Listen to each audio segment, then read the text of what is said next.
ایک صاحب، ان کی بیوی پر کسی جادوگر نے انتہائی سخت جادو کا وار کیا۔ یہ جادوگر اس جادو پر باقاعدہ پہرا بھی دیا کرتا اور کسی عامل کو اس کا توڑ نہ کرنے دیتا۔ وہ صاحب فرماتے ہیں کہ میری بیوی کے ہاں اول تو حمل ہی نہ ٹھہرتا، اور اگر ٹھہر بھی جاتا تو ساقط ہو جاتا۔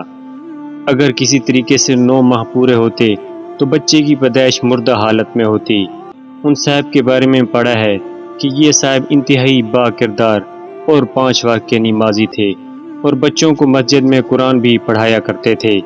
بہت علاج کروائے، بڑے سے بڑا عامل بلوایا اور علاج کروایا، اور ایڑی چوٹی کا زور لگا دیا، مگر نتیجہ صفر نکلتا۔ ایک دن ایک انتہائی درویش باعمل عالم اور عامل کے پاس جانا ہوا۔ یہ صاحب اپنے استخارے کے لیے مشہور تھے، اور ان کا استخارہ 1 منٹ کا ہوا کرتا تھا۔ 1 منٹ میں سارا کچا چٹھا کھول کے رکھ دیتے۔ اللہ نے بہت عطا کیا تھا ان کو۔ اب یہ پریشانی لے کر ان کی خدمت میں حاضر ہوئے۔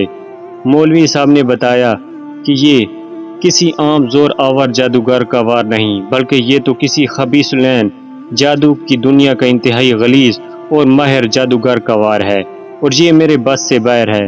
میں اس عمر میں اتنی سخت محنت نہیں کر سکتا۔ اس کا توڑ بھی کوئی خبیث العین ہی کر سکتا ہے۔ یہ صاحب چونکہ مجبور تھے، اس لیے پوچھنے لگے کہ کچھ تو حل ہوگا۔ مولوی صاحب فرمانے لگے کہ سندھ کے فلاں علاقے فلاں جگہ پر ایک گاؤں کے باہر اسی خبیث العین نے ان دنوں ڈیرا لگایا ہے، تو فوراً اس کے پاس چلا جا۔ اب کیا ہوتا ہے کہ یہ صاحب فوراً سندھ روانہ ہو گئے، اور جیسے ہی اس گاؤں کے باہر پہنچے تو دور سے ایک آگ کا دہکتا لو لگا ہوا دکھائی دیا۔ انہوں نے بزرگوں کی بتائی ہوئی نشانی دیکھ کر اس کی طرف بڑھنا شروع کیا۔ دور سے دیکھتے ہیں کہ ایک آدمی آگ کے پاس بیٹھا ہوا ہے، اور ارد گرد اس کے ماننے والوں کا جمگھٹا ہے۔ ابھی 1 ایکڑ دور تھے کہ وہ شخص اچھل کر کھڑا ہو گیا اور زور زور سے چلانے لگا کہ وہ دیکھو آ گیا جادو کا ڈسا، وہ آ گیا قرآن پڑھانے والا۔ یہ اس کے پاس پہنچے اور اپنا مقصد بتایا۔ اب خبیث العین خوشی سے پاگلوں کی طرح ناچنے لگا اور بولا، جاؤ فلاں کے پاس جاؤ، فلاں کے پاس، یہ گروہ جو لگی ہے کھلاؤ اپنے مولویوں سے۔ غرض اس نے مولوی صاحبان کے ساتھ ساتھ ان صاحب کو بھی برا بھلا کہا، اور بڑے بڑے خدائی کے دعوے بھی کیے، اور جادو توڑنے سے انکار کر دیا۔ یہ صاحب واپس آئے اور اپنے رب کو پکارا کہ یا اللہ، یہ بھی مخلوق ہے، تو چاہے تو کیا نہیں ہو سکتا۔ یہ ظالم مجھ پر غالب آ گئے ہیں اور ظلم کرنے سے باز نہیں آ رہے، اور رو رو کے اللہ کے حضور التجائیں کی۔ دفعتاً دل میں القا ہوا کہ جادو کا توڑ تو آقا صلی اللہ علیہ وآلہ وسلم نے معوذتین سے کیا تھا، اور جادو بھی انتہائی سخت بلکہ آخری درجے کا تھا۔ جب آقا صلی اللہ علیہ وآلہ وسلم نے معوذتین سے یہ جادو توڑا تو میں بھی معوذتین ہی پڑھتا ہوں۔ اب انہوں نے اللہ کا نام لیا اور اسی رات سے باوضو ہو کر مسجد میں جا کر معوذتین اس جادو کی توڑ کی نیت سے پڑھنی شروع کی۔ یہ پوری رات پڑھتے رہے، اور وقتاً فوقتاً دن کو بھی وہ چلتا رہتا، ہر وقت باوضو رہنے لگے۔ غالباً 6 دن رات کو اونگ آ گئی، اور اچانک خون کی پوری بالٹی ان کے اوپر جیسے کسی نے گرا دی ہو۔ یہ بہت پریشان ہوئے، اٹھے، مسجد کے ساتھ ہی کنواں تھا، وہاں نہائے دھوئے اور کپڑے بھی پاک کیے، مسجد دھوئی۔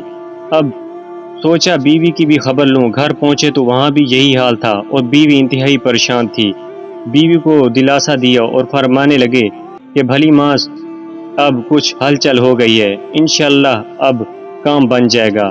ایک نئے ولولے سے اسی رات سے پھر دوبارہ مسجد میں عمل شروع کر دیا۔ نامے دن پھر وہی ہوا، اونگ آئی اور دونوں میاں بیوی پر خون کی بالٹی گرا دی۔ انہوں نے ہمت نہ ہاری اور پڑھنا جاری رکھا۔ 13ویں دن صبح کے وقت وہی سندھ والا خبیث العین مسجد میں داخل ہوا، اور آتے ہی پیروں میں گر کے معافیاں مانگنے لگا۔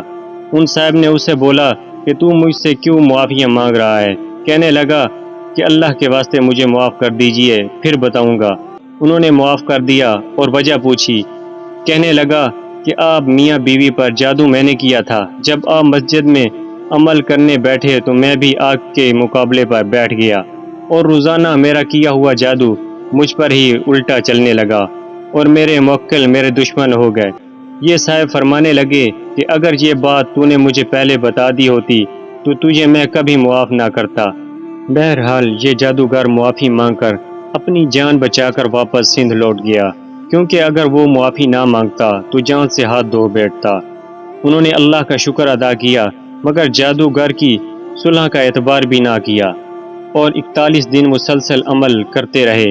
اس کے بعد اللہ نے ان کو نرینہ صحت مند اولاد سے نوازا اور 2 سے زائد بیٹے عطا فرمائے، اور بندش ہمیشہ کے لیے ٹوٹ گئی۔ جادو کا حتمی علاج قرآن پاک کی آخری 2 صورتیں جنہیں معوذتین کہا جاتا ہے، سحر کے علاج میں معزز کی حیثیت رکھتی ہیں، یعنی سورۃ الفلق اور سورۃ والناس۔ انہیں 11 مرتبہ صبح شام پڑھنا چاہیے اور بچوں پر پڑھ کر دم کرنا چاہیے۔ یہ بے نظیر و بے مثال عمل ہے۔